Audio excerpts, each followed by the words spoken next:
Saban waktu bangkit jiwaku, kau suluh hatiku dengan sinar kudus kasihmu. Ku harapkan terus bersamamu selamanya.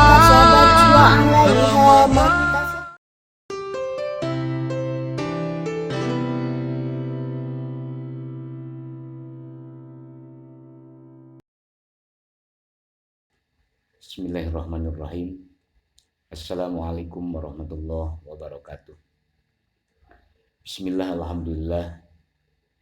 Assalatu wassalamu ala rasulillah Sayyidina Muhammad ibn Abdillah wa ala alihi wa sahbihi wa mawalah. Amma ba'du, wa qala Allah ta'ala fil Qur'anil Karim. A'udzu billahi minasyaitonir rajim. Bismillahirrahmanirrahim. Idza asabathum musibatun qalu inna lillahi wa inna ilaihi raji'un. Al-ayah, sadaqallahul adzim wa sadaqa rasuluhun nabiyul karim wa nahnu ala dzalika minasyahidin wa syakirin walhamdulillahirabbil alamin. Pertama-tama marilah kita panjatkan puji beserta syukur kehadirat Allah Subhanahu wa taala yang alhamdulillah atas pertolongannya, atas karunia-Nya kita semua diberikan kekuatan dan tak terasa sudah menginjak pada hari yang ke-8 di bulan suci Ramadan. Mudah-mudahan seluruh aktivitas kita, puasa kita, tadarus kita, apapun amaliyah itu selama bulan Ramadan Allah terima dan mendapatkan pahala yang berlipat ganda. Sholawat beserta salam semoga selamanya terlimpah curahkan kepada baginda tercinta, yakni Habibana wa Rasulana Nabi Allah Muhammad Sallallahu Alaihi Wasallam. Tak lupa kepada para sahabat, para tabi'in tabi'at yang selalu senantiasa istiqomah berpegang teguh terhadap sunnahnya. Semoga kita semua termasuk di dalamnya. Amin ya Allah ya Rabbal Alamin. Hadirin yang saya hormati dan saya banggakan,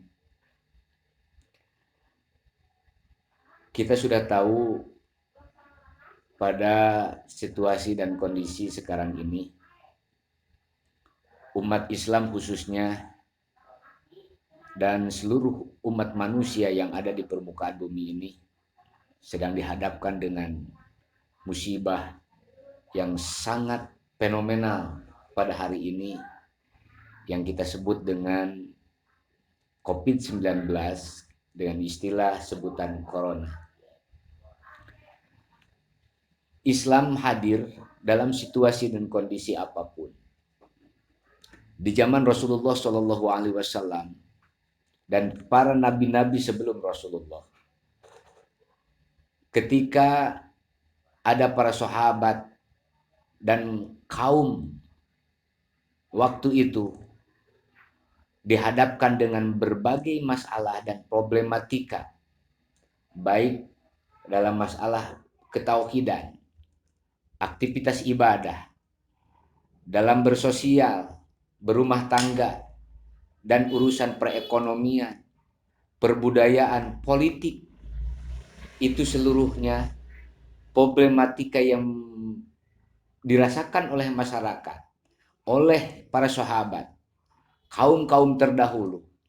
Maka mereka selalu bertanya kepada Nabi Muhammad SAW. Dan Nabi memohon petunjuk, memohon jawaban, jalan keluar dari pertanyaan-pertanyaan yang diajukan oleh para sahabat dan para kaum-kaum waktu itu. Maka Allah menurunkan wahyu kepada Nabi Muhammad SAW sebagai jawaban, solusi dari berbagai masalah. Maka Islam hadir untuk menjawab dan jadi solusi dari semua problematika, termasuk adanya berbagai musibah, wabah seperti yang terjadi di belahan dunia dengan menyebarnya virus COVID-19.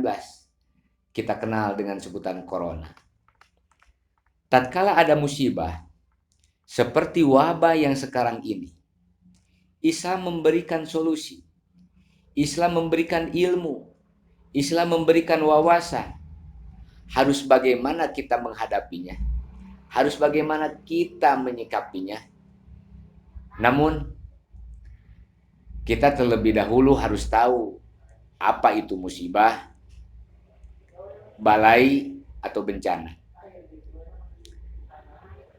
Balai dan bencana itu sesuatu peristiwa yang menimpa, yang berakibat merugikan, menyedihkan, bahkan menjadi mengkhawatirkan, merugikan seluruh kehidupan dan kehidupan manusia.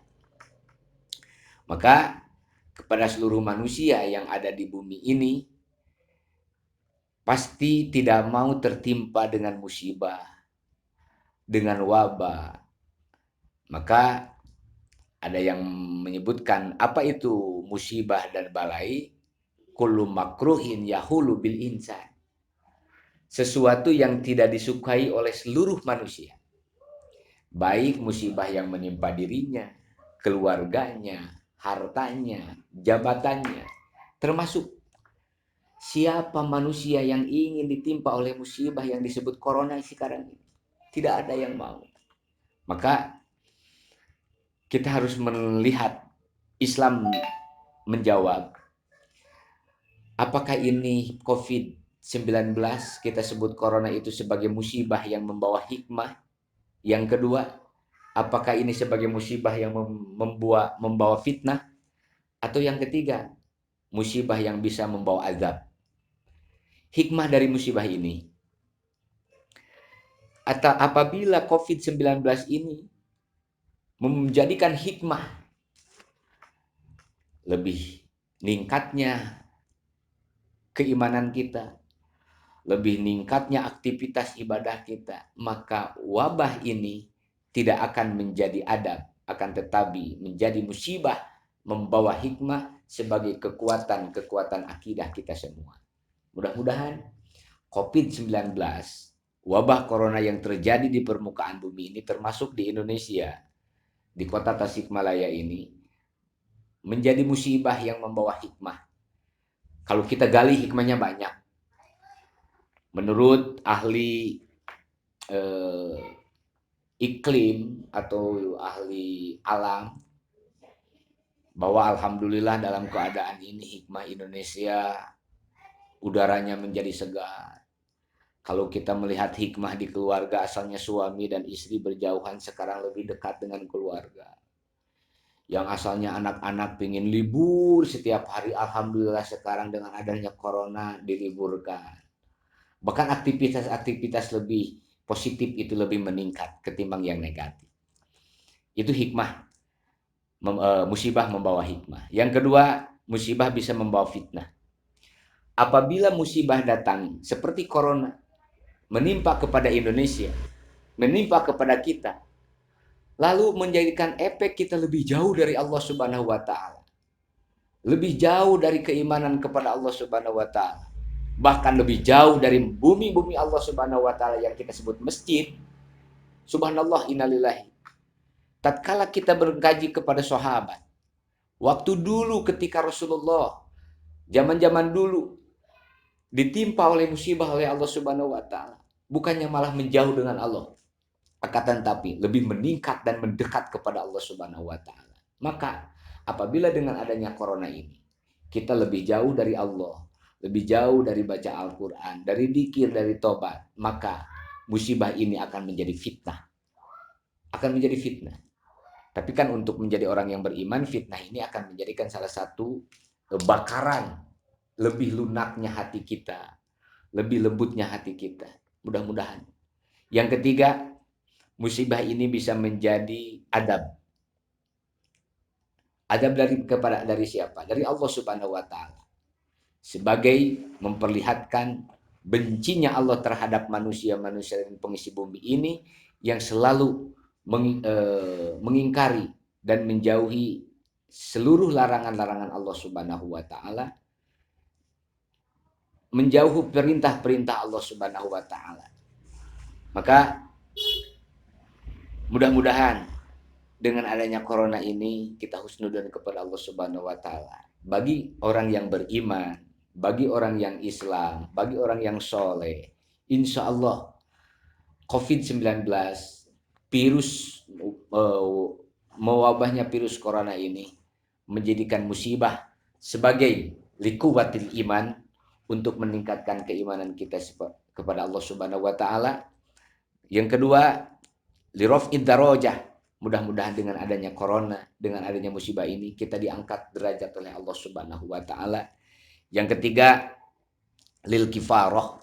Mudah-mudahan dengan adanya corona ini Allah Subhanahu wa taala membasuh, membersihkan seluruh dosa-dosa kesalahan kita, baik dari presiden, dari menteri, siapapun para pejabat, para agnia, masyarakat, para kiai, para ustadz, guru, siapapun. Mudah-mudahan dengan adanya musibah menjadi kifarat di hadapan Allah Subhanahu wa taala. Ya, dari hikmah tersebut sebagai bukti Allah Subhanahu wa taala, mudah-mudahan dengan adanya corona ini sebagai tanda bukti Allah mencintai kepada kita semua. Hadirin kaum muslimin wal muslimat rahimakumullah. Jadi ini sebagai hikmah bagaimana Islam menghadapi musibah, bagaimana Islam menghadapi problematika hidup dan kehidupan manusia. Jadi bisa kita simpulkan bagaimana Islam harus menjawab tatkala ada musibah seperti ini. Mari kita laksanakan bagaimana kedokteran berbicara harus menjaga dan meningkatkan kesehatan, kewaspadaan. Yang lebih utama, tingkatkan dan kuatkan keimanan dan ketauhidan. Insya Allah dengan kekuatan iman dan ketauhidan kita semua, dengan kesabaran, dengan ketawakalan, Allah Subhanahu wa taala menurunkan pertolongannya kita kepada kita semua. Hasbunallah wa ni'mal wakil, ni'mal maula wa ni'mal nasir. Hasbunallah wa ni'mal wakil, ni'mal maula wa ni'mal nasir.